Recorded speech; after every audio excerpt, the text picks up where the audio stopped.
दिसंबर की 15 तारीख और मैं हूं आपका मेज़बान इशफाक गौहर। सभी नाज़रीन, आज आहिस्ता आहिस्ता करके हम इस साल के उस पड़ाव पर आ चुके हैं जहां से साल का काउंटडाउन भी शुरू हो जाएगा। यानी सिर्फ हमारे पास इस साल के 15 दिन बचेंगे और फिर साल 2021 अपने अख्तिताम की ओर होगा। और आज के दिन इस उम्मीद के साथ कि आप रूबत सेहत होंगे। वादी कश्मीर के बालाई इलाकों के अंदर ठंड का काफ़ी असर है, मैदानी इलाकों के अंदर मतला बरालूद है। इस उम्मीद के साथ कि आप घर के अंदर सही सलामत होंगे और अपने माकूल बंदोबस्त किया होगा गर्मियों का। लेकिन जब आप तैयारियों में मसरूफ़ होंगे, दफ्तर निकलने की तैयारी में होंगे और दीगर ज़रूरियात ज़िंदगी को पूरा करने की तगदों में लग जाएंगे, तो फटाफट से हम आपके सामने 10 बजे तक हर एक छोटी बड़ी खबर से बाखबर करेंगे, क्योंकि प्रोग्राम है सलाम जेके न सिर्फ जम्मू कश्मीर से मुंसलिक खबरों से आपको आगाही कराएंगे, बल्कि मुल्क के अंदर क्या कुछ रहा है, बैनुल-अक़वामी सतह पर किस तरीके की सियासत उभर रही है, उस पर भी गुफ्तगू करने की कोशिश करेंगे। इस उम्मीद के साथ कि जब तीसरे पड़ाव पर हम आएंगे, यानी 9:40 पर जब हम आएंगे, आप और हम बराह रास्त फ़ोन कॉल्स पर बात करेंगे। और जब आप बात करेंगे तो अपना नाम, इलाके का नाम और मसले पर खूब बात कीजिएगा, ताकि हुकूमत तक ज़मीनी सूरत हाल पहुँच सके और वो अपने आपके मसाइल का हल निकाल सके। तो बढ़ते हैं जी आगे प्रोग्राम के फॉर्मेट के हिसाब से। 15 दिसंबर माजी में कुछ अहम यादें हैं, कुछ अहम वाक़यात हैं इस दिन के साथ जुड़ी हुई। वो वादे क्या है, वो बातें क्या है, वो वाक़यात क्या है, आपको बताएंगे आसिफ रशीद, क्योंकि आसिफ मेरे साथ दिल्ली स्टूडियो में इस वक्त मौजूद है। बहुत शुक्रिया आसिफ। खुशामदीद, सुबह बखैर, बहुत बहुत शुक्रिया आप सभी का हमारे साथ ज्वाइन करने के लिए। और गुलिस्तान न्यूज के दिल्ली स्टूडियो से आप प्रोग्राम सलाम जेके देख रहे हैं। एग्जीक्यूटिव एडिटर इशफाक गौहर और आसिफ रशीद के साथ प्रोग्राम का आगाज करते हैं। तय फॉर्मेट के मुताबिक एक कदम आगे बढ़ते हुए हिस्ट्री ऑफ द डे पर चलते हैं और 15 दिसंबर की तारीख क्या कुछ कहती है, माजी में कुछ अहम वाकयात, जरा उन पर नजर दौड़ाते हैं। भारत के साबिक नायब वज़ीर आज़म सरदार वल्लभ भाई पटेल का इंतकाल आज ही के दिन हुआ था। उनकी बरसी है आज। 1950 में 1947 से 50 तक उनने अहम जिम्मेदारी हिंदुस्तान के अंदर, आजाद हिंदुस्तान में संभाली थी। बनारस हिंदू यूनिवर्सिटी सोसाइटी 1911 में आज ही के दिन कायम हुई, जहां पर कल का दिन बताया था कि BHU बनी, लेकिन उसके बाद सोसाइटी का कयाम भी 1911 में कायम आज के दिन अमल में लाया गया। सांबा जो न्यूजीलैंड से आजाद हुआ, छोटा सा एक मुल्क है, 1976 में ये मुल्क भी अक़वाम मुत्तहिदा का रुकन बन गया। और फ्रांस में आज ही का दिन यानी 15 दिसंबर को ट्रिब्यूनल, जो इनकलाबी ट्रिब्यूनल कहलाता है, वहां अहम फैसले सुनाता है। 1794 में आज के दिन खत्म कर दिया गया 15 तारीख को, और कई तरह के तजाद खड़े हो गए थे, जिसके बाद इसको खत्म करने का फैसला किया गया था। साल 2005 में आज ही का दिन था जब इराक में नई हुकूमत के कयाम के लिए वोटिंग खत्म हुई। यानी जो सद्दाम हुसैन का एरा था, उसमें जो सारी चीजें थी वो आहिस्ता आहिस्ता खत्म होती नजर आ रही थी। 1877 में आज ही के दिन थॉमस एडिसन ने फोनोग्राफ इजाद किया। और पाकिस्तान में इमरजेंसी सिविल कानून साल 2007 में आज ही के दिन नाफिज हुआ। और 15 तारीख इसलिए भी पाकिस्तान के लिए अहम, चूंकि आज के दिन जहां पर मार्शल लॉ अपनी जगह, वोकला स्ट्राइक पर थे और जनरल परवेज मुशर्रफ को कई चैलेंजेस का सामना था, और आज ही के दिन इमरजेंसी सिविल कानून 2007 में पाकिस्तान में नाफिज कर दिया गया था। हिस्ट्री ऑफ द डे में ये आज के अहम वाकयात थे। अब प्रोग्राम का आगाज करेंगे और इशफाक गौहर के पास चलेंगे। प्रोग्राम का आगाज जम्मू कश्मीर की खबरों से, चूंकि मिलिटेंसी मुखालिफ ऑपरेशन जम्मू कश्मीर के अंदर अब भी जारी है। चलिए जी, आज की बड़ी खबर की ओर चलते हैं और बात जरा पुलवामा की करते हैं, जहां बीती शब सिक्योरिटी एजेंसीज और इंटेलिजेंस एजेंसीज को मुश्तरका इत्तला मिली थी कि पुलवामा के एक इलाके के अंदर मुश्तबा मिलिटेंट छुपे बैठे हैं। उसके बाद उनकी तलाश को शुरू किया गया और इब्तिदाई खबरों के मुताबिक रात देर गए ही कोऑर्डिनेट सर्च ऑपरेशन किया गया, जिसके बाद गोलियों की आवाज से पूरा इलाका भी दहल उठा था। लेकिन अभी की सबसे बड़ी खबर जो सामने आ रही है, पुलवामा एनकाउंटर इख्तिताम पजीर हुआ है और उस एनकाउंटर के अंदर एक मिलिटेंट के मारे जाने की खबर आ रही है। पुलवामा के राजपोरा के पास एक पत्ती गांव है, एक छोटा सा गांव है, जहां पर यह ऑपरेशन शुरू किया गया था। उस ऑपरेशन के अंदर अभी तक की सबसे बड़ी खबर है वो ये है कि मिलिटेंट इस ऑपरेशन के दौरान मारा गया है और पुलिस के मुताबिक ये मज़कूरा मिलिटेंट जो इस ऑपरेशन के दौरान मारा गया था, इसने मिलिटेंसी की सफ़ों को साल 2017 में ज्वाइन किया था और साल 2017 से लगातार पुलिस की नज़र इस मिलिटेंट पर थी। और कल रात देर गए अजराम पति जो साउथ कश्मीर पुलवामा का एक छोटा सा गांव है, वहां पर ऑपरेशन शुरू किया गया और उस ऑपरेशन के दौरान मिलिटेंट के मारे जाने की खबर है। साल 2017 से मिलिटेंट जो था वो एक्टिव था और कई एफआईआर के अंदर मतलूब था। इब्तिदाई खबरों के मुताबिक इसका ताल्लुक हिजबुल मुजाहिदीन से बताया गया है और फिरोज अहमद डार इसकी शिनाख्त के तौर पर भी सामने आ रही है। अगरचे पुलिस ने भी इसकी शिनाख्त करना बाकी रखी है, लेकिन फिलहाल फिरोज अहमद डार पुलवामा शुपिया का ये रहने वाला है जी। खबर यह आ रही है कि ये जनाब शुपिया का रहने वाला है फिरोज डार, लेकिन पुलिस क्या कुछ इसमें कहेगी उसका थोड़ी देर में हमें इंतजार रहेगा। लेकिन फिलहाल सीधे चलेंगे जी पुलवामा, जहां से गाजी खुर्शीद हमारे साथ है। गाजी, बहुत शुक्रिया जी ज्वाइन करने के लिए। फटाफट से जरा अपडेट कीजिएगा, ये जो एनकाउंटर रात देर गए शुरू हुआ था, तकरीबन 12-1 बजे के बाद ही इतलात आ रही थी कि सिक्योरिटी का नकलो अमल कई इलाकों के अंदर जी ये देखने को मिल रहा था और फिर सुबह होते होते खबर आई कि जनाब एक वसी इलाके का ऑपरेशन शुरू किया गया था जिस दौरान एक मिलिटेंट मारने की इतला इस वक्त सामने आ रही है। क्या कुछ ताजा खबर आपके पास? चलिए गाजी के पास दोबारा चलेंगे। ऑपरेशन ने आपसे थोड़ी देर पहले जो पुलिस का आखिरी ट्वीट आया उसमें जरूर कहा गया था ऑपरेशन जारी है, लेकिन अब ऑपरेशन के खत्म होने की और सर्च ऑपरेशन जारी है, इस तरह की इतलात मौसूल हो रही है। एक मिलिटेंट हलाक हो चुका है जिसने पुलिस ने इस हलाक मिलिटेंट की ऑलरेडी तस्दीक कर दी है।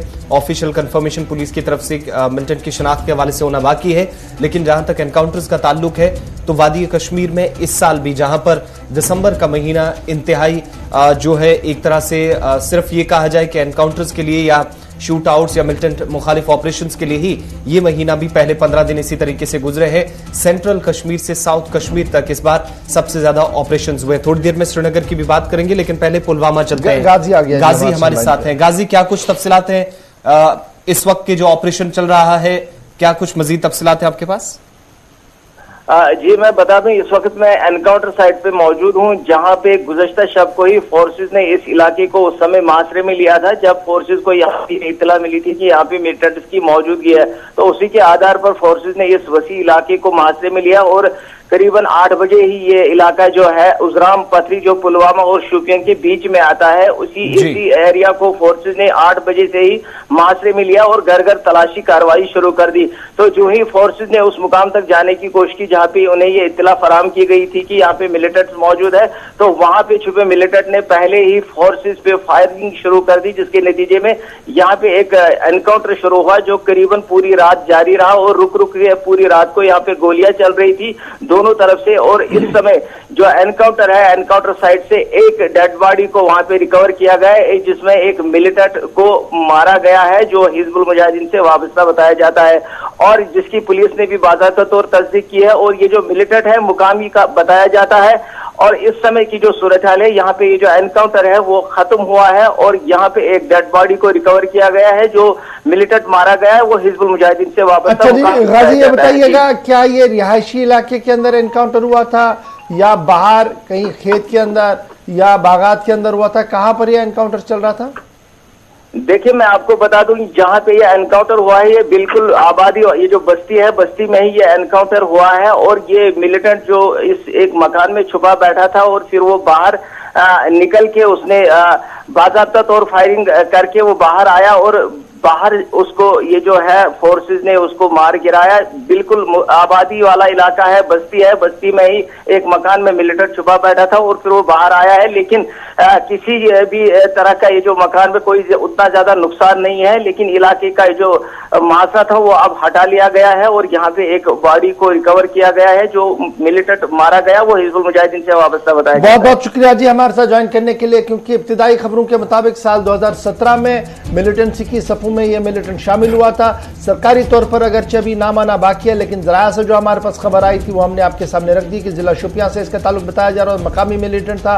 पुलिस रिकॉर्ड में इंतहाई मतलूब था और कल रात देर गई मुसद्दिक का इतला मिलने के बाद जब ऑपरेशन शुरू किया गया तो आज कहा गया कि मिलिटेंट जो है वो एनकाउंटर में मार गिराया गया है। जब एनकाउंटर्स की बात हो रही है, हालात की बात हो रही है, तो जरा एदाद-ओ-शुमार भी आपके सामने रख दे, क्योंकि साल अपने इख्तिताम की ओर है और एदाद-ओ-शुमार सरकारी सामने है और कहा गया कि श्रीनगर के अंदर भी हालात बतदरीज बेहतर है, लेकिन शहर के अंदर शूटआउट्स की वारदातें भी बढ़ रही हैं। इसी साल की अगर बात करेंगे, साल 2020 में भी ये चीजें कुछ सामने आई है कि कितने एनकाउंटर्स और शूटआउट्स हुए हैं।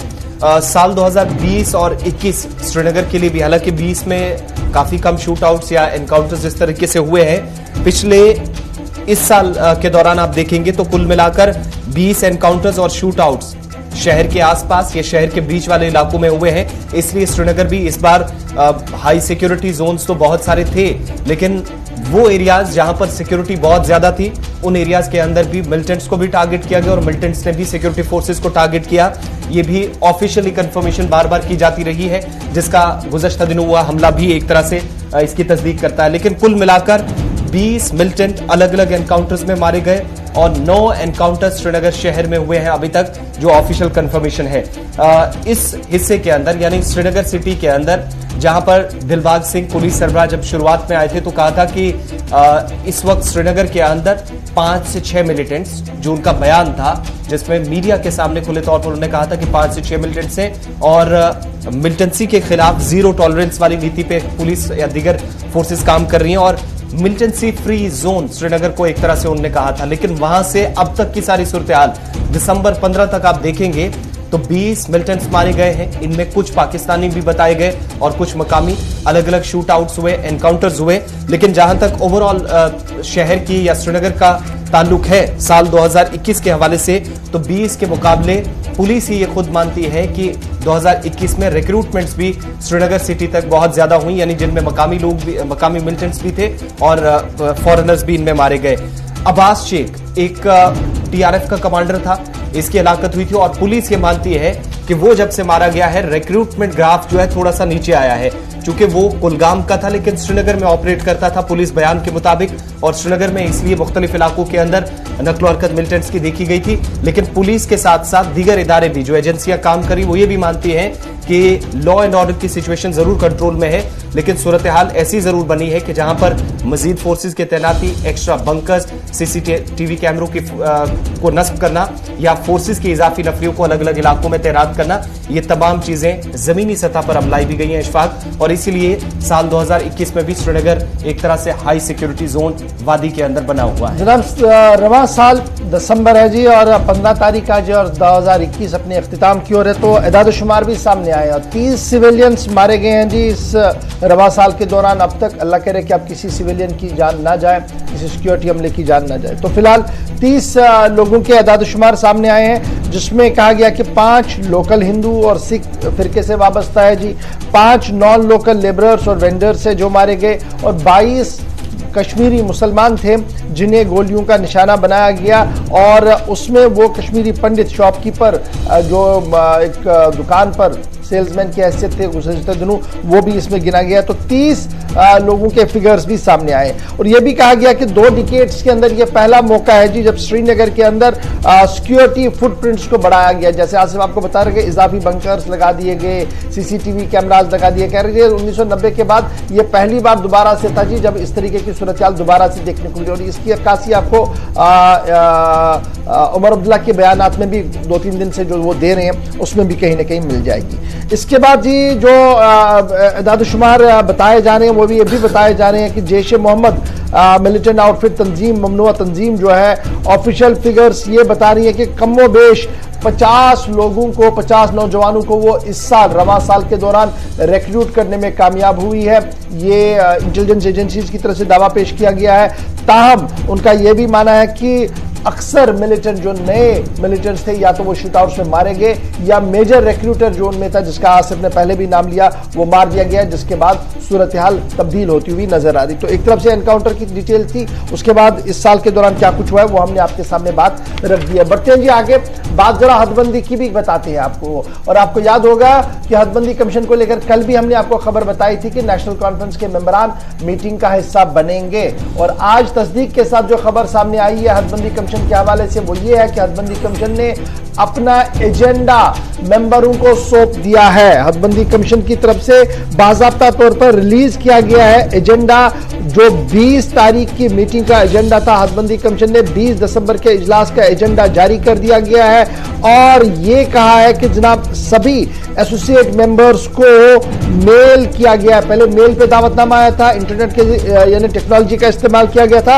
अब पांचों एसोसिएट मेंबर्स को मेल करके जो एजेंडा ऑफ द मीटिंग है वो दे दिया गया। 20 दिसंबर को सुबह 11:30 बजे नई दिल्ली के अंदर हदबंदी कमीशन का एसोसिएट मेंबर्स के साथ इजलास होगा और उस इजलास के अंदर जो एजेंडा है उस एजेंडे को बाज़ाब्ता तौर पर तकसीम किया गया है पांचों मेंबर्स के लिए। अब आपको याद होगा कि जस्टिस रिटायर हसनैन मसूदी साहब ने खत लिखा था जिसमें उन्होंने रंजना प्रकाश देसाई जो चेयरपर्सन है कमीशन की, उनसे कहा था कि जनाब हमें बताया जाए कि मीटिंग में क्या करने आना और एजेंडा ऑफ द मीटिंग क्या है, उसे सर्कुलेट किया जाए ताकि हम अपना होमवर्क करके आए। और ऐसा लग रहा था कि शायद कमीशन देगा नहीं और इसलिए वो बाहर रहेंगे, लेकिन कल ही हमने आपको बताया था कि पांचों को जाना पड़ेगा जी, क्योंकि कमीशन ने एजेंडा ऑफ द मीटिंग जो है वो सर्कुलेट कर दिया है और बावसूख जरा से ये कह दिया गया कि पॉइंट टू पॉइंट डिस्कशन जो होना है वो सारा एजेंडे के अंदर दे दिया गया है, जिसके बाद ये साफ हो गया है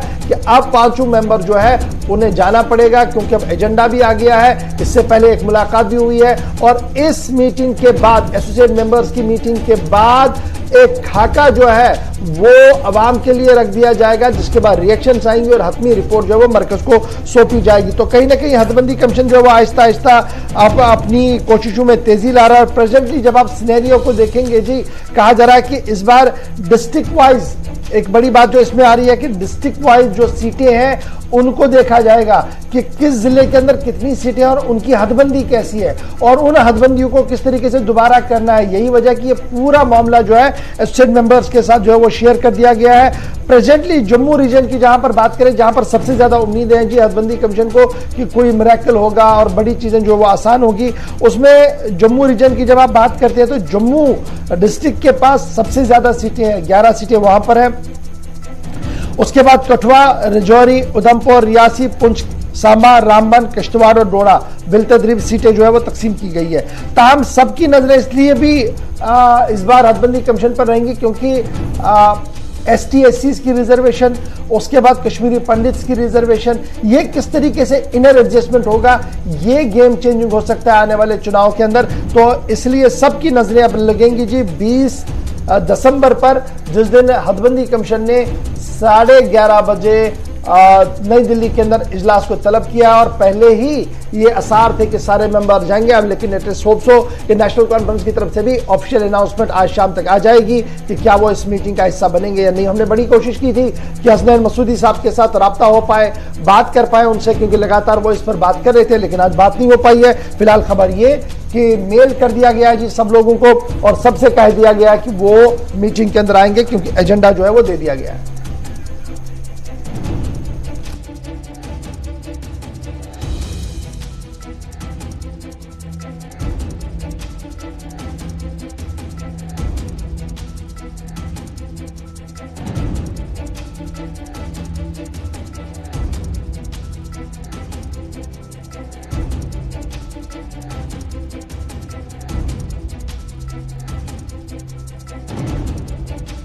हदबंदी कमीशन के बाद जरा बात नौजवानों की भी करते हैं, क्योंकि नौजवानों की बात करना बहुत ज्यादा जरूरी है। मामला बेरोजगारी का है और लगातार हम CMI की रिपोर्ट आपके सामने रख रहे हैं, लेकिन अब सरकारी एदाद-ओ-शुमार भी सामने आए और सरकारी एदाद-ओ-शुमार के मुताबिक पढ़े लिखे बेरोजगारों की तादाद जम्मू कश्मीर के अंदर काफी बेहतर है और बड़ी है। जम्मू कश्मीर दूसरे नंबर पर आया है अनएम्प्लॉयड ग्रेजुएट और पोस्ट ग्रेजुएट के अंदर। अरे जो ग्रेजुएट्स और पोस्ट ग्रेजुएट्स की तादाद है जम्मू कश्मीर बेरोजगार की शरह में जहां सबसे ऊपर नंबर पर है, ताहम ग्रेजुएट और पोस्ट ग्रेजुएट में हम दूसरे पायदान पर है। और जो फिगर्स सामने आई है नेशनल स्टैटिक की तरफ से, NSO की तरफ से, उसने ये साफ कर दिया है कि मर्द और खवातीन जिन्होंने ग्रेजुएशंस की हैं, पोस्ट ग्रेजुएशंस की हैं, वो आज के दिन में बेरोजगार है और दूसरे नंबर पे है। Nagaland highest number in the country है जी, जहां पर सबसे ज्यादा ग्रेजुएट और पोस्ट ग्रेजुएट बेरोजगार है, और दूसरे नंबर पर जम्मू कश्मीर है जहां पर बेरोजगारी ग्रेजुएट और पोस्ट ग्रेजुएट सबसे ज्यादा है। अंडमान, अच्छा, फिर जब आप इन फिगर्स को खंगालेंगे, जो सरकारी एदाद-ओ-शुमार है मर्द और खवातीन के हवाले से, रूरल एरियाज के अंदर पास आउट 10वीं जमात के कितने हैं, फिर 12वीं जमात के कितने हैं, फिर डिप्लोमा होल्डर्स कितने हैं, तो ये सारे एदाद-ओ-शुमार ये बता रहे हैं कि हर दिन गुजरने के साथ सरकार बेरोजगारी पर काबू पाने में जम्मू कश्मीर के जाविये से नाकाम हो रही है। एक आजादाना इदारों की तरफ से, और जो लोग at the helm of affairs है, अगर वो कैमरे पर नहीं बता पा रहे हैं, लेकिन जरूर वो ये बता पा रहे हैं कि सिस्टम और मैकेनिज्म और पॉलिसी के अंदर जो लिक्यूनाज है, उसकी वजह से यूटी में सबसे ज्यादा बेरोजगारी पाई जा रही है।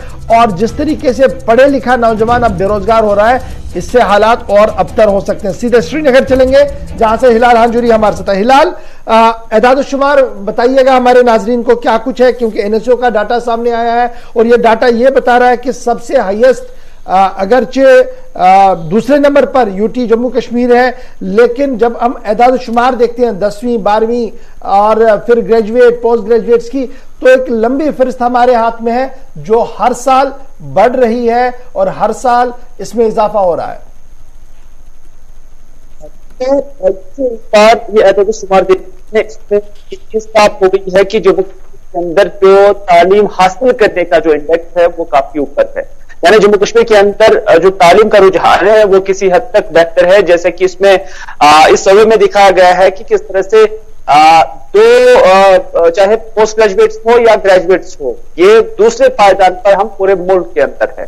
और इस तरह से नागालैंड में हम ग्रेजुएट्स में दूसरे नंबर पर हैं, यानी नागालैंड के बाद दूसरे नंबर पर हैं, और इसी तरह से अंडमान के बाद पोस्ट ग्रेजुएशन में हम यहाँ के बच्चे जो है दूसरे नंबर पर है। तो इस तरह से तालीम का इंडेक्स काफी आगे है। लेकिन जब हम अनएम्प्लॉयमेंट रेट देखते हैं तो इसमें हम बहुत आगे है, एम्प्लॉयमेंट में बहुत आगे है। तो जिस तरह पूरे मुल्क के मुकाबले में जम्मू कश्मीर के अंदर रोजगार के एवेन्यूज कम है, रोजगार की फरहमी कम है, और यही वजह है कि हू एंड क्राई जम्मू कश्मीर के अंदर नौजवान आए रोज ये उठाते हैं कि उनके लिए कोई प्लेसमेंट नहीं होती है, उनके लिए कोई जॉब के एवेन्यूज नहीं खुलते हैं।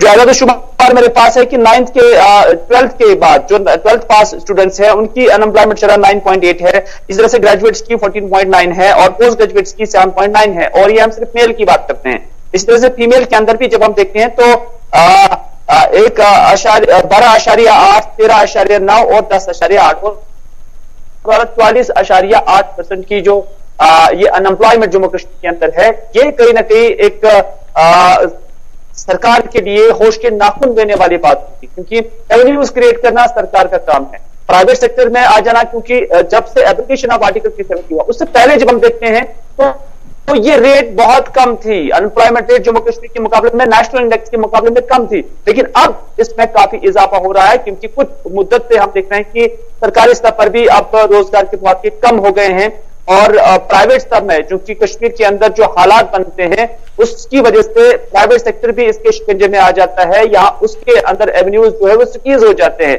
नतीजा ये है कि आए रोज अनएम्प्लॉयमेंट का जो डेटा है वो बढ़ रहा है। एक चीज और भी, क्या इसको हम दीगर जो मसाइल हमारे सामने हैं जिसमें आज के वक्त में खुदकशी के वाकयात बढ़ना और यूनियन टेरिटरी का सबसे ऊपर होना, या फिर दीगर मसाइल हमारे सामने हैं, तो क्या बुनियादी वजह यह भी माने कि आला तालीम याफ्ता नौजवान है लेकिन रोजगार के वसाइल या रोजगार न मिलना उनके लिए परेशानी का सबब बन रहा है? और कल ही हमने एक रिपोर्ट बताई थी, चूंकि सरकार ने एक स्कीम भी चलाई 4 साल कबल हिमायत नाम से, उसके तहत भी सिर्फ 8% लोग ही जिनको ट्रेनिंग सरकार दे पाई, उसके बाद उनको जॉब्स भी बहुत कम लोगों को उनमें से मिली। तो ये सारे मामलात, इनका क्या नतीजा ये माने कि जो कहीं ना कहीं मनफी जो सोच विचार हो रहा है नौजवानों के बीच में, ये इसका रिजल्ट है?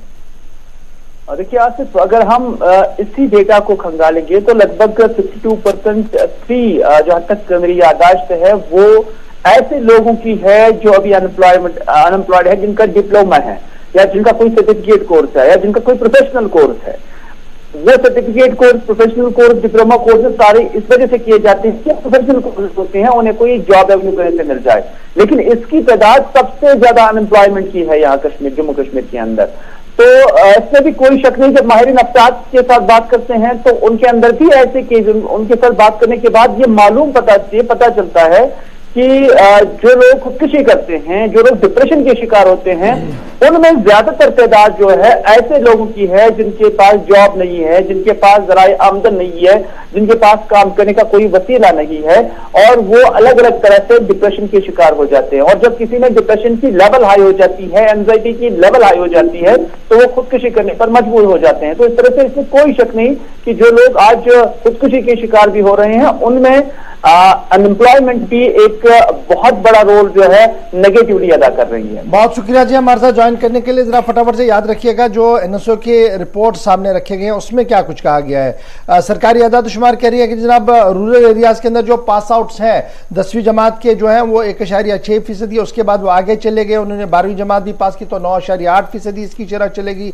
और फिर जो डिप्लोमा होल्डर, सर्टिफिकेट होल्डर्स हैं वो 58.3% है, ग्रेजुएट 14.9% है और पोस्ट ग्रेजुएट 7.9% है। और इसके मुकाबले में जब आप अर्बन एरियाज के अंदर देखेंगे तो अनएम्प्लॉयमेंट रेट जो मर्दों के अंदर है, जो 10वीं जमात पास आउट है दैट इज 4%, 12वीं जमात जो है वो 12.8%, diploma holders 18.9%, graduates 13.9%, post graduate जो है वो 10.8% है। और जब फिगर्स ऑफ अनएम्प्लॉयमेंट रेट को आप अर्बन एरियाज के अंदर देखेंगे, हु पास क्लास 10th वो है 4%, 12वीं जमात 12.8%, डिप्लोमा होल्डर्स 18.9%, ग्रेजुएट 13.1% और इसी तरीके से पीजी वाले जो है वो 10.8%। और खवातीन में जब आप अर्बन एरिया एम्प्लॉयमेंट स्टैंड्स को देखेंगे तो आपको लगेगा 33.1% है, जिसमें मैट्रिक पास जो है वो 48.2% है, 12वीं जमात पास है 25.2% है, डिप्लोमा होल्डर और पोस्ट ग्रेजुएट जो है दैट इज 44.8%। तो ये जनाब सूरत हाल हमारे गांव और शहर के अंदर पढ़े लिखे नौजवान, यानी पढ़ने लिखने का रुझान बराबर जम्मू कश्मीर के अंदर है, एक्सेल वो हो रहा है। लेकिन उसके बाद जब रोजगार की बात आती है, कामकाज की बात आती है, तो बेरोजगारी का ठप्पा उनके माथे पर लग जाता है। तो ये तो बात थी जनाब बेरोजगारी के हवाले से। अब आते हैं आगे, बात जरा आपको करते हैं जम्मू की भी, क्योंकि जम्मू और कश्मीर के अंदर हमेशा ये शिकायतें रही हैं कि कश्मीर में काम हो रहा है और जम्मू में काम नहीं हो रहा। और ऑक्सीजन प्लांट्स लगाने के बाद अब मामला आया है जी TS MRI मशीन्स का, जिसके बारे में खबर यह है कि कश्मीर में जदीद आलात से लैस मशीन तो लगी, लेकिन जम्मू अभी भी तशने तकमील है।